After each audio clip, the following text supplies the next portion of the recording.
Hello everyone, welcome back to the channel. आज हम start करने वाले हैं क्लास 12th बिजनेस स्टडीज़ का chapter number 2 principles of management. इस वीडियो में हम ये सब टॉपिक कवर करेंगे। Meaning of principle of management, principle of management के क्या क्या फीचर्स होते हैं, उसकी क्या सिग्निफिकेंस इंपॉर्टेंस है और फंडामेंटल प्रिंसिपल्स ऑफ मैनेजमेंट कौन कौन से हैं। 14 प्रिंसिपल्स के बारे में हम डिटेल में पढ़ेंगे। So let's start.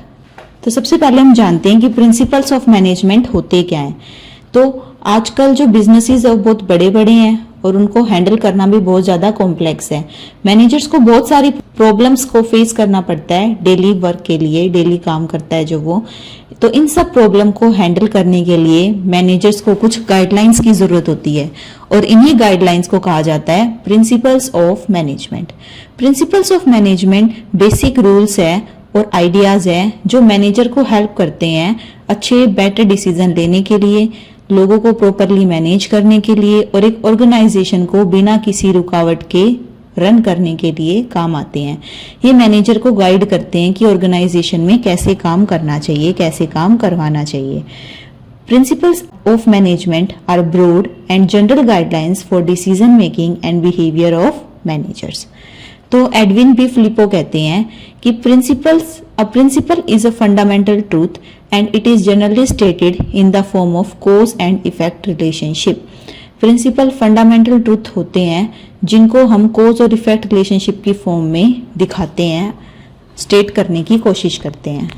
तो ये होते हैं हमारे प्रिंसिपल्स ऑफ मैनेजमेंट। तो हम जनरली यही कह सकते हैं कि principal of management basic idea होता है या फिर बेसिक रूल्स होते हैं जो मैनेजर को बेटर डिसीजन लेने के लिए मोटिवेट करते हैं या जो उनको गाइड करते हैं। मैनेजर प्रॉपरली लोगों को मैनेज कर पाते हैं और ऑर्गेनाइजेशन को स्मूथली रन कर पाते हैं। ये मैनेजर को गाइड करते हैं। तो नेक्स्ट है feature nature of principles of management. क्या फीचर है और क्या नेचर है प्रिंसिपल ऑफ मैनेजमेंट का, देखते हैं। पहला यूनिवर्सल एप्लीकेबिलिटी। यूनिवर्सल एप्लीकेबिलिटी का मतलब क्या होता है, जिसे सभी ऑर्गेनाइजेशन सभी एक्टिविटीज में अप्लाई किया जा सकता है, चाहे वो बिजनेस हो चाहे वो नॉन बिजनेस ऑर्गेनाइजेशन हो, स्कूल, बिजनेस, आर्मी, गवर्नमेंट, कोई भी फील्ड हो, वहां पे इन प्रिंसिपल्स को अप्लाई किया जा सकता है। ये प्रिंसिपल हर जगह काम करते हैं और ये यूनिवर्सल है। नेक्स्ट जो फीचर है वो है general guidelines. Principal of management definite नहीं होते, फिक्स नहीं होते, इन्हें स्ट्रिक्टली अप्लाई नहीं किया जा सकता। जैसे केमिस्ट्री, फिजिक्स के प्रिंसिपल्स को अप्लाई किया जा सकता है। ये डायरेक्शन देते हैं मैनेजर को, एग्जैक्ट आंसर प्रोवाइड नहीं करते, दिशा दिखाते हैं, पर रिजल्ट फिक्स नहीं होता इनका। नेक्स्ट है based on practice and experimentation. ये जो प्रिंसिपल्स है मैनेजमेंट के, इन्हें रियल लाइफ प्रॉब्लम्स को अच्छे से एग्जामाइन करके, एक्सपीरियंस करके बनाया गया है। मैनेजर इससे ओवर द टाइम सीखते हैं और फिर इन्हें क्या किया गया है, बनाया गया है। नेक्स्ट है फ्लेक्सिबल। जो भी प्रिंसिपल्स है मैनेजमेंट के वो फ्लेक्सिबल है, उन्हें टाइम के अकॉर्डिंग और सिचुएशन के अकॉर्डिंग चेंज किया जा सकता है। ओल्ड प्रिंसिपल को इम्प्रूव किया जा सकता है और उन्हें रिप्लेस भी किया जा सकता है। नए प्रिंसिपल उनकी जगह बनाए जा सकते हैं, उनमें भी मॉडिफिकेशन की जा सकती है। जैसे बिजनेस का इन्वायरमेंट डायनेमिक होता है, इसी तरह प्रिंसिपल ऑफ मैनेजमेंट भी हमारे क्या होंगे, डायनेमिक होंगे, फ्लेक्सिबल होंगे, उन्हें हम टाइम के अकॉर्डिंग चेंज करके अप्लाई कर पाएंगे। नेक्स्ट है मेनली बिहेवियर। प्रिंसिपल जो है मैनेजमेंट के वो ह्यूमन बिहेवियर के ऊपर फोकस करते हैं, क्योंकि ह्यूमन से ही हमें क्या करवाना है, काम करवाना है ऑर्गेनाइजेशन के अंदर। This helps in improving the relationship between people in organisation. इससे लोगों के बीच में, जो ऑर्गेनाइजेशन के अंदर काम कर रहे हैं, उनके बीच में रिलेशनशिप्स भी बेटर होते हैं। नेक्स्ट है cause and effect relationship. Principles of management ये बताते हैं कि बेटर रिलेशनशिप अगर ऑर्गेनाइजेशन के अंदर होगा, जो लोग ऑर्गेनाइजेशन में काम कर रहे हैं, मैन पावर काम कर रही है अलग अलग लेवल के ऊपर, तो गुड प्लानिंग से गुड परफॉर्मेंस भी ऑर्गेनाइजेशन के अंदर आएगी। नेक्स्ट है कंटीजेंट, यानी कि सिचुएशन बेस्ड। प्रिंसिपल जो है मैनेजमेंट के वो फिक्स नहीं होते, वो सर्कमस्टांसिस और सिचुएशंस के अकॉर्डिंग चेंज कर सकते हैं हम उन्हें। इनको हम कोई भी सिचुएशन, कोई भी कंडीशन पे अप्लाई कर सकते हैं। नेक्स्ट हमारा जो टॉपिक है वो है significance of principle of management. ये जो प्रिंसिपल्स है ये इंपॉर्टेंट क्यों है किसी भी ऑर्गेनाइजेशन के लिए, चलो देखते हैं। फर्स्ट है provide useful guidance to the manager. ये जो प्रिंसिपल्स है मैनेजमेंट के, ये मैनेजर को अलग अलग सिचुएशन को समझने में मदद करते हैं कि उस सिचुएशन पे क्या करना चाहिए। मल्टीपल जो मिस्टेक्स होती है, बार बार रिपीट करते हैं मैनेजर्स या फिर वर्कर्स, उनको अवॉइड करने में ये प्रिंसिपल्स हमें मदद करते हैं। इससे हमारा टाइम भी बचता है, एफर्ट्स भी बचते हैं और मनी भी बचती है। अगर मिस्टेक्स को हम बार बार रिपीट करेंगे तो उससे हमारा टाइम, एफर्ट और मनी तीनों वेस्ट होगा। तो ये जो प्रिंसिपल्स है ये गाइड करते हैं जिससे हम उन मिस्टेक्स को वापस रिपीट नहीं करते। नेक्स्ट है ऑप्टिमम यूज ऑफ रिसोर्सेज, जैसे कि मैन, मनी, मशीन, पीपल, ये सब जो रिसोर्सेज है इनका ऑप्टिमम यूटिलाइजेशन किसकी मदद से होता है? इन प्रिंसिपल की वजह से होता है। इसके कारण वेस्ट भी कम होता है और एफिशिएंसी भी बढ़ती है काम की ऑर्गेनाइजेशन के अंदर। Helps in dealing with changing environment. Business का इन्वायरमेंट कॉन्टिन्यूसली चेंज होता रहता है, स्टैटिक नहीं रहता। ये प्रिंसिपल्स जो है वो मैनेजर को मदद करते हैं कि वो नई सिचुएशन को फेस कर सके, नई सिचुएशन को देख सके, अगर कोई नया कंपटीशन अराइज हो रहा है उसको फेस कर सके, उसमें मदद करते हैं। नेक्स्ट हमारा जो फीचर है वो है helps in scientific decision making. Scientific decision का मतलब क्या होता है? Balance decision. Principal of management training provide करते हैं मैनेजर को ताकि वो लॉजिकल और बैलेंस डिसीजन ले सके, जिसके कारण मैनेजर बेटर डिसीजन ले पाता है और एक्यूरेट डिसीजन भी ले पाता है। नेक्स्ट है fulfils the social responsibility. Manager बहुत और ज़्यादा एफिशिएंट हो जाता है और ज़्यादा रिस्पॉन्सिबल हो जाता है इन प्रिंसिपल्स को अप्लाई कर। ये गुड क्वालिटी प्रोडक्ट्स को रीजनेबल प्राइसेस पे सोसाइटी को प्रोवाइड करने के लिए काम करते हैं। नेक्स्ट है management training, education and research. Principles जो हैं ये मैनेजमेंट के, ये मैनेजर्स को ट्रेनिंग देने में भी मदद करते हैं, उनकी नॉलेज को इम्प्रूव करते हैं और रिसर्च में भी उनकी मदद करते हैं। नेक्स्ट है effective administration. Every organisation must have effective administration system. एक ऑर्गेनाइजेशन का अच्छे से काम करने के लिए उसमें एक बहुत अच्छा एडमिनिस्ट्रेटिव सिस्टम का होना ज़रूरी है। इन्हीं प्रिंसिपल के कारण बैलेंस डिसीजन और क्विक डिसीजन ऑर्गेनाइजेशन में लिए जाते हैं और एडमिनिस्ट्रेशन इफेक्टिव हो जाती है किसी भी ऑर्गेनाइजेशन की। सो नेक्स्ट हमारा जो टॉपिक है वो है fundamental principles of management. Fundamental principles of management किसने दिए थे, ये क्या होते हैं, चलो इसके बारे में देखते हैं। एक famous French industrialist Henry fuel ने 14 प्रिंसिपल्स ऑफ मैनेजमेंट दिए हैं अपनी बुक में। कौन सी? General and industrial management. Henri Fayol को फादर ऑफ एडमिनिस्ट्रेटिव मैनेजमेंट भी कहा जाता है। इन्होंने जो प्रिंसिपल्स दिए हैं वो सिंपल है, इजी टू अंडरस्टैंड है, फ्लेक्सिबल है, सिचुएशन के अकॉर्डिंग हम उन्हें चेंज करके अप्लाई कर सकते हैं और useful in most of the situation. ज़्यादातर सिचुएशन में यही प्रिंसिपल्स हमारे अप्लाई हो जाते हैं। ये कोई स्ट्रिक्ट रूल नहीं है, इनके अंदर चेंज किया जा सकता है जब भी नीड हो, जैसी भी नीड हो उसके अकॉर्डिंग। तो देखते हैं हमारे 14 प्रिंसिपल्स ऑफ मैनेजमेंट कौन कौन से हैं। डिवीज़न ऑफ वर्क, काम को बांट कर करना, authority, responsibility, discipline, unity of command, unity of direction, subordination of individual interest to the general interest, remuneration of workers, centralisation and decentralisation, scalar chain, order, equity, stability of personnel, initiative और spirit de corps. चलो इनके बारे में एक एक करके पढ़ते हैं। यही वो 14 प्रिंसिपल्स है जो हेनरी फ्यूल ने दिए हैं। फर्स्ट है डिवीजन ऑफ वर्क। इस प्रिंसिपल के अकॉर्डिंग किसी भी काम को छोटे छोटे हिस्सों में बांट लेना चाहिए, फिर हर एक पर्सन को एक स्पेसिफिक जॉब दे देनी चाहिए उसकी स्किल के अकॉर्डिंग, और उसी काम को जब वो पर्सन बार बार करेगा तो उसकी स्पीड भी बढ़ेगी और एफिशिएंसी भी बढ़ेगी, दोनों की दोनों इंप्रूव हो जाएगी। तो डिवीजन ऑफ वर्क प्रिंसिपल ये बताता है। इसके कुछ पॉजिटिव इफेक्ट है, काम अच्छे से होगा क्योंकि वर्कर्स एक टास्क के ऊपर ही फोकस करेंगे, प्रोडक्शन जल्दी होगी और वेस्ट भी कम होगा। और अगर हम इस प्रिंसिपल को फॉलो नहीं करते हैं तो स्पेशलाइजेशन का बेनिफिट हमें नहीं मिल पाएगा और वर्कर्स लेस एफिशिएंट, यानी कि वो एफिशिएंटली इतना ज़्यादा कॉस्ट इफेक्टिव मैनर में काम नहीं कर पाएंगे क्योंकि वो बार बार अलग अलग काम को करेंगे, ना तो उन्हें स्पेशलाइजेशन का बेनिफिट मिलेगा और ना वो एफिशिएंट तरीके से काम कर पाएंगे। नेक्स्ट हमारा जो प्रिंसिपल है वो है अथॉरिटी एंड रिस्पॉन्सिबिलिटी। अथॉरिटी का मतलब क्या होता है? पावर टू गिव ऑर्डर, कि पर्सन के पास पावर होती है कि वो ऑर्डर्स दे सकता है। रिस्पॉन्सिबिलिटी का मतलब क्या होता है? Responsibility means duty to complete the work. Responsibility एक ड्यूटी होती है कि जो काम किसी पर्सन को दिया गया है वो उसको क्या करे, अपनी ड्यूटी समझकर पूरा करे। तो अथॉरिटी एंड रिस्पॉन्सिबिलिटी प्रिंसिपल क्या बताता है? अथॉरिटी और रिस्पॉन्सिबिलिटी दोनों एक साथ चलती है, गो टुगेदर। जब एक पर्टिकुलर इंडिविजुअल को कोई काम दिया जाता है और अगर उसको उसके रिजल्ट के लिए भी रिस्पॉन्सिबल ठहराया जा रहा है तो वो तभी ठहराया जा सकता है अगर उसे अथॉरिटी के साथ साथ रिस्पॉन्सिबिलिटी भी दी गई है। तो इसके पॉजिटिव इफेक्ट्स क्या रहेंगे? Helps in achieving the target. अगर हम ऑर्डर देने के साथ साथ काम को कंप्लीट करने की ड्यूटी भी उसे दे देंगे तो फिर टारगेट्स को इजीली अचीव कर पाएंगे। एम्प्लॉयज़ का कॉन्फिडेंस भी ऑर्गेनाइजेशन में बढ़ेगा। अगर हम इस प्रिंसिपल को फॉलो नहीं करते हैं तो क्या होगा? एक पर्सन अपनी अथॉरिटी को मिसयूज कर सकता है। अगर उसके पास बहुत ज़्यादा पावर हो जाएगी तो वो अपनी अथॉरिटी का मिसयूज भी कर सकता है। Work can not be completed properly. अगर अथॉरिटी ही हम नहीं देंगे तो काम वो पूरा कैसे कर पाएगा? Confusion about what who is responsible. अगर हम साथ में उनको रिस्पॉन्सिबिलिटी नहीं देंगे तो हम किसी को अगर कुछ गलत होता है तो उसके लिए रिस्पॉन्सिबल भी नहीं ठहरा पाए। Decrease in employees confidence. अगर एम्प्लॉयज को हम अथॉरिटी ही नहीं दे रहे, रिस्पॉन्सिबिलिटी नहीं दे रहे तो फिर वो एम्प्लॉयज डीमोटिवेटेड फील करेंगे।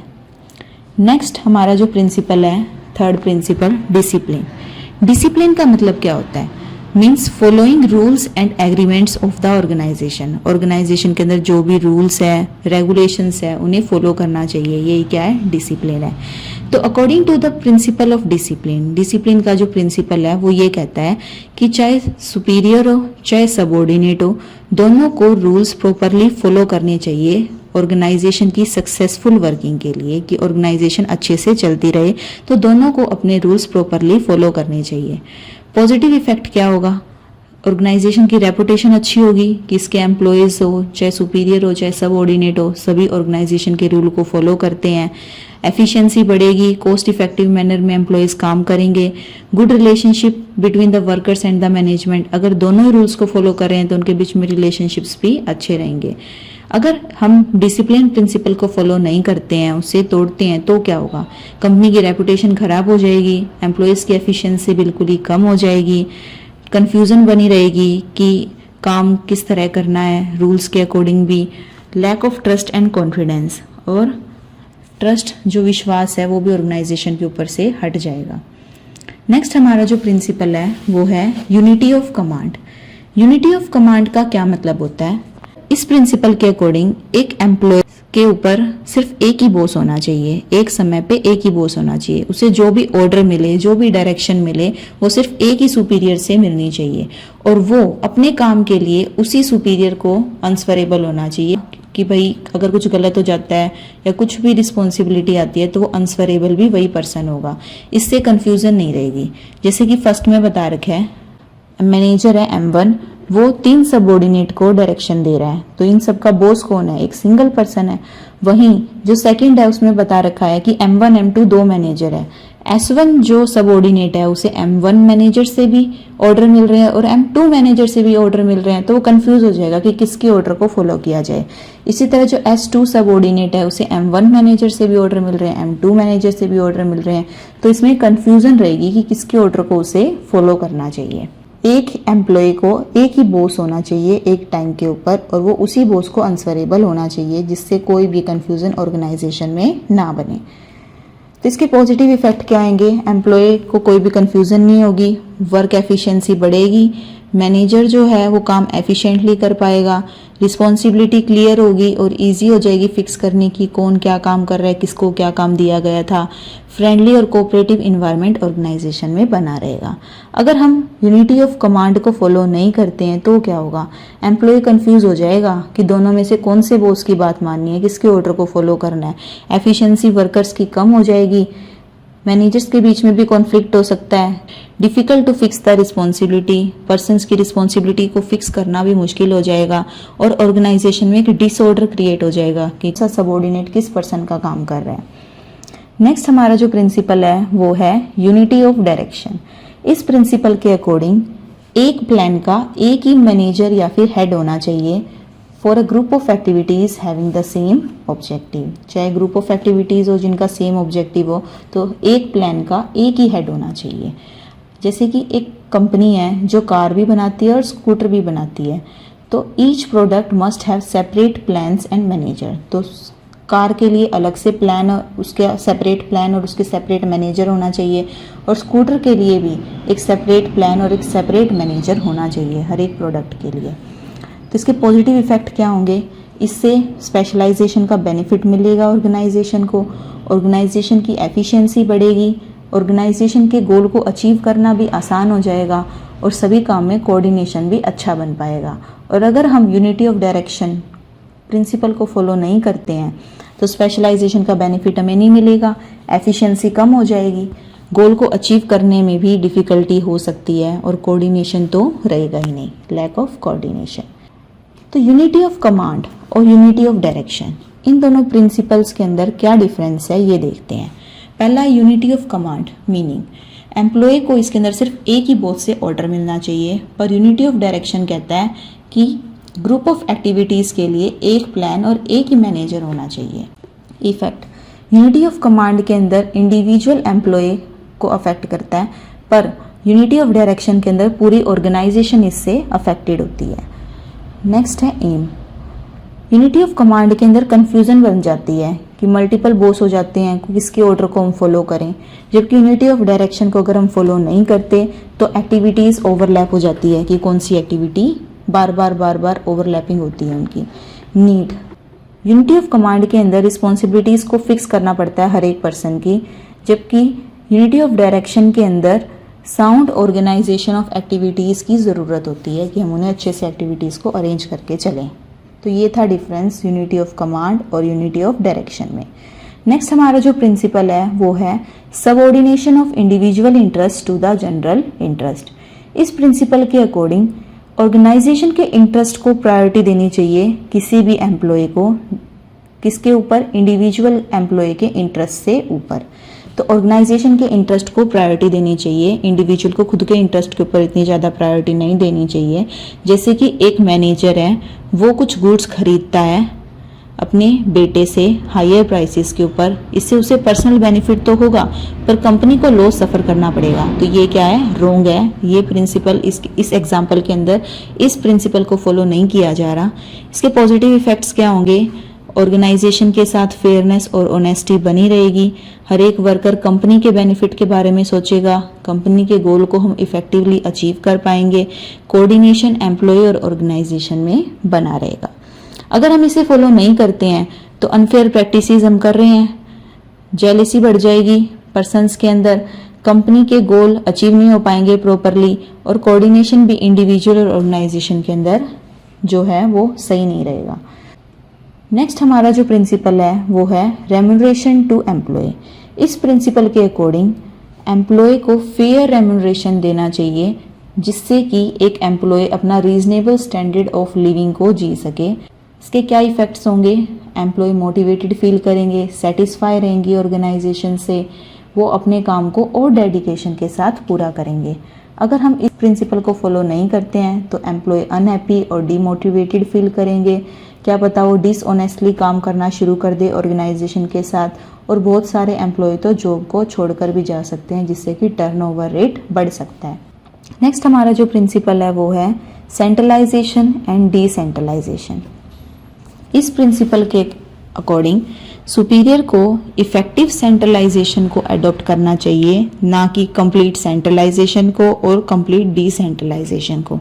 इम्पोर्टेंट डिसीजन जैसे कि पॉलिसीज बनाना, एक्सपेंशन के बारे में सोचना, ये सब डिसीजन टॉप मैनेजमेंट को लेने चाहिए, जबकि जो डेली वर्क डिसीजन है, मटेरियल को बाय करना, लीव्स वगैरह ग्रांट करना, ये एम्प्लॉयज़ के द्वारा भी लिए जा सकते हैं। पॉजिटिव इफेक्ट इसका क्या होगा? Less workload for the top manager, जो टॉप मैनेजमेंट है उसका जो वर्कलोड है वो भी कम हो जाएगा, फास्टर और बेटर डिसीजन लिए जाएंगे और एम्प्लॉय भी इंकरेज्ड फील करेंगे, मोटिवेटेड फील करेंगे। अगर हम इस प्रिंसिपल को फॉलो नहीं करते हैं, अगर हम बहुत ज़्यादा सेंट्रलाइजेशन करते हैं तो टॉप मैनेजर का वर्कलोड बढ़ जाएगा, जिससे कि डिसीजन मेकिंग बहुत धीरे धीरे होगी। अगर हम डिसेंट्रलाइजेशन को फॉलो करते हैं तो डिसीजन मेकिंग रॉन्ग भी हो सकती है, क्योंकि वो इतने ज़्यादा एक्सपीरियंस्ड नहीं है। एम्प्लॉयज़ इससे मोटिवेटेड भी फील नहीं करते। नेक्स्ट हमारा जो प्रिंसिपल है वो है स्केलर चेन। स्केलर चेन क्या होता है? एक क्लियर लाइन ऑफ अथॉरिटी है टॉप मैनेजमेंट से lower level in the organisation तक, कि टॉप मैनेजमेंट का एम्प्लॉय फिर और उससे कम लेवल का, उससे कम लेवल का, उसकी एक हायरार्की को क्या बोला जाता है? स्केलर चैन के अंदर इसी अथॉरिटी को दिखाया जाता है। कम्युनिकेशन इस चैन में फॉलो करता है टॉप टू बॉटम और बॉटम टू टॉप। कोई भी लेवल को स्किप नहीं किया जा सकता। अगर एम्प्लॉय पी से कांटेक्ट करना चाहता है तो वो डायरेक्टली कांटेक्ट नहीं कर सकता, उसे स्टेप बाय स्टेप जाना पड़ेगा हायर अथॉरिटी से लोअर अथॉरिटी तक। पहले वो ई से कम्युनिकेशन करेगा, फिर डी से, फिर सी से, फिर बी से, फिर ए से, फिर वो नीचे जाएगा एल से, एम से, एन से, ओ से, फिर वो पी से कम्युनिकेशन कर पाएगा। इस स्केलर चेन की यूटिलिटी इंपॉर्टेंस क्या है? ये क्लियर सिस्टम है अथॉरिटी और कम्युनिकेशन का, कि हमें किस सिस्टम से इंफॉर्मेशन का फॉलो करना चाहिए, कम्युनिकेशन का फ्लो करना चाहिए।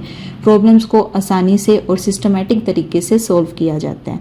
प्रॉपर कम्युनिकेशन और डिसिप्लिन ऑर्गेनाइजेशन में बना रहता है। गैंग प्लैंक, स्केलर चेन की एक्सेप्शन है गैंग प्लैंक। इसके अंदर डायरेक्ट कम्युनिकेशन इस्टेब्लिश किया जाता है एम्प्लॉयज़ के बीच में जो सेम लेवल के ऊपर काम कर रहे हैं। सिर्फ स्पेशल सिचुएशन के अंदर, इमरजेंसी केसेस के अंदर ही ऐसा किया जा सकता है टाइम को सेव करने के लिए। जैसे कि हम डायग्राम में देख सकते हैं कि एम्प्लॉय एफ और एम्प्लॉय पी के बीच में डायरेक्ट कम्युनिकेशन भी किया जाता है। इसको बोला जाता है गैंग प्लैंक। पर इसके लिए इमीडिएट बॉस से उन्हें परमिशन लेनी पड़ती है, उन्हें इन्फॉर्म करना पड़ता है इस कम्युनिकेशन के बारे में। गैंग प्लैंक से टाइम तो सेव होता है, पर इससे कंट्रोल भी अभी भी ऑर्गेनाइजेशन के कम्युनिकेशन के ऊपर बना रहता है। इसके पॉजिटिव इफेक्ट क्या है? Smooth and orderly flow of communication. Communication smoothly और ऑर्डर के अंदर अपने आप चलता रहता है, क्योंकि इसमें कम्युनिकेशन का जो वे है, जिस तरीके से वो जाना चाहिए, क्लियर अथॉरिटी फिक्स है।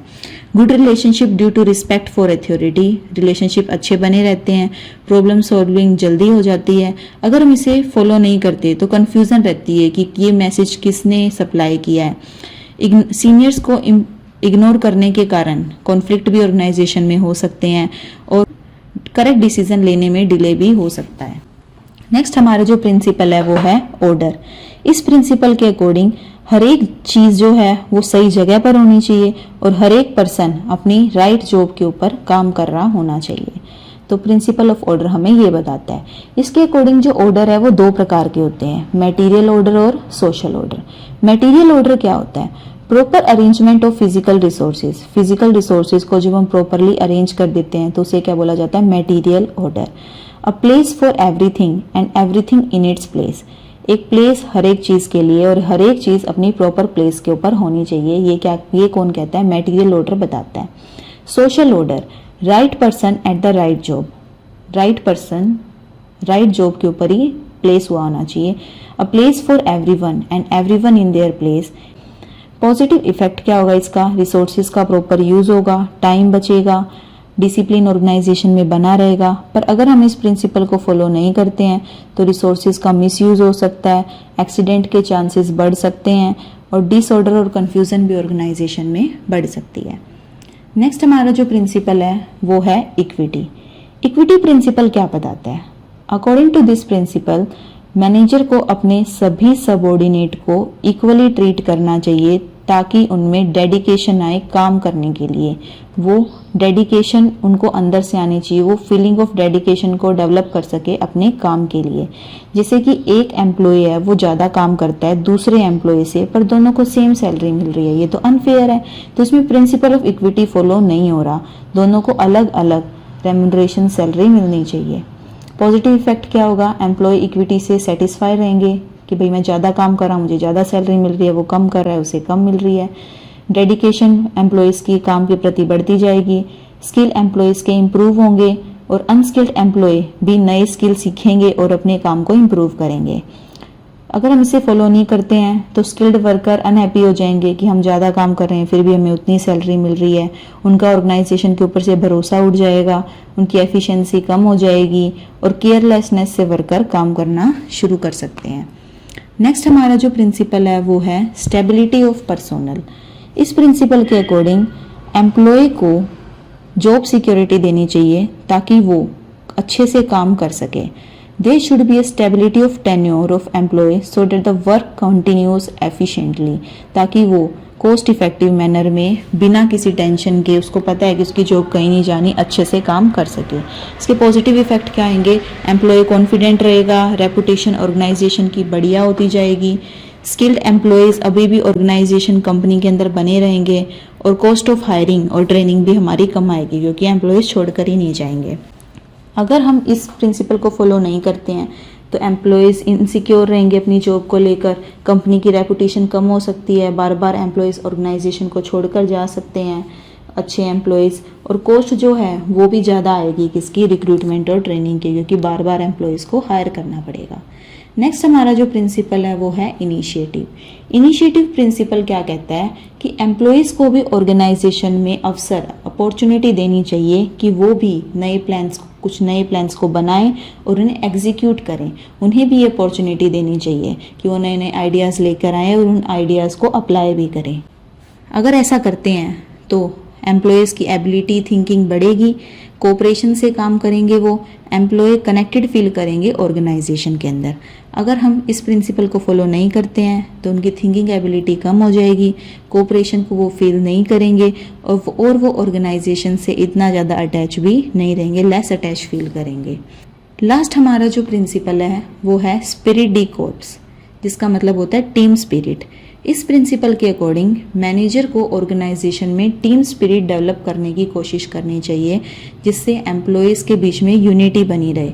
अगर वो कोई भी काम करने को कहता है तो उसे वी शब्द की जगह आई का यूज़ करना चाहिए। ऐसा नहीं कहना चाहिए कि मैं करूँगा, ऐसा कहना चाहिए हम करेंगे। इससे कोऑपरेशन और यूनिटी बनती है मैनेजर्स और एम्प्लॉयज़ के बीच में।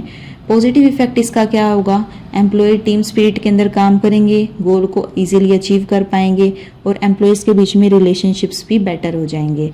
पर अगर इसको फॉलो नहीं किया जाता इस प्रिंसिपल को तो टीम स्पिरिट डिस्ट्रॉय हो जाएगी, गोल्स को अचीव करना मुश्किल हो जाएगा और ऑर्गेनाइजेशन के अंदर जो रिलेशनशिप है वो भी ख़राब हो सकते हैं और कॉन्फ्लिक्ट भी बढ़ सकते हैं। सो आज के लिए इतना ही। Thanks for watching. मिलते हैं नेक्स्ट वीडियो में।